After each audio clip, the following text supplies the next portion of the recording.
Iran যুক্তরাষ্ট্র যুদ্ধবিরতির খবরে বিশ্ববাজারে কমেছে জ্বালানি তেলের দাম। এতে বাংলাদেশেও সরবরাহ সংকট কাটতে শুরু করবে বলে আশা সংশ্লিষ্টদের।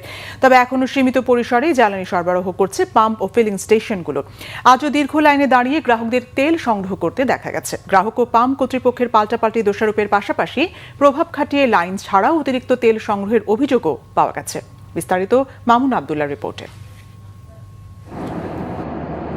ইরান ও যুক্তরাষ্ট্রের মধ্যে যুদ্ধবিরতির ঘোষণার পর বিশ্ব জ্বালানি বাজারে বড় ধরনের দরপতন হয়েছে। আন্তর্জাতিক গণমাধ্যমের খবর থেকে জানা যায়, মার্কিন অপরিশোধিত তেলের দাম কমেছে প্রায় 16%। ব্যারেল প্রতি বিক্রি হচ্ছে $94.59। তবে এখনও জ্বালানি তেলের জন্য হুতাশ কাটেনি মানুষের মধ্যে। বেশিরভাগ স্টেশন বন্ধ থাকলেও কিছু স্টেশনে সীমিত পরিসরে দেয়া হচ্ছে তেল। এসব স্টেশনে গেল 1 মাসের ধারাবাহিকতায় আজও দেখা যায় যানবাহনের দীর্ঘ লাইন। ভোগান্তির কথা তুলে ধরেন ভোক্তারা। তেলের যে এটা দুর্ভোগ, এটা আসলে কি আমাদের তৈরি না আসলে কি বাস্তবতা এরকম? আমি তো যতদূর জানি যে আমাদের অকটেনার পেট্রোলটা আমাদের বাংলাদেশে এটা রিফাইন করা। জীবনে যারা করা না লাগছে তা এখন করা লাগে। জীবনে সবচেয়ে বড় ভোগান্তি এটা।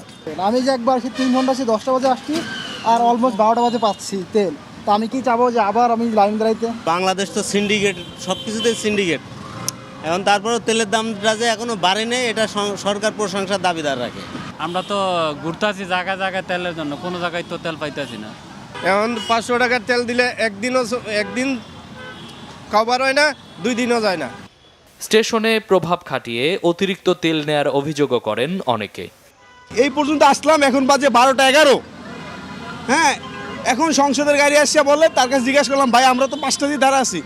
সে বললো সিরিয়াল লাগে না। সেটা ওই ওনাকে বলেন, আমি তো কিছু করতে পারতেছি না। এটা ম্যানেজমেন্টের লোক আছে। এখন সংসদ সদস্য দেশের একটা গুরুত্বপূর্ণ ব্যক্তি, সেক্ষেত্রে আমরা এটাকে বিবেচনা করে ঢুকাই দিয়েছি, আমরা মানা করে দিতাম। ওনার সাথে অনেক তর্ক বিতর্ক হয়েছে ভিতরে আমার পাম্পে।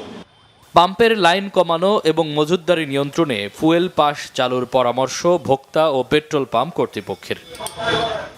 মামুন আবদুল্লাহ, বাংলা ভিশন, ঢাকা।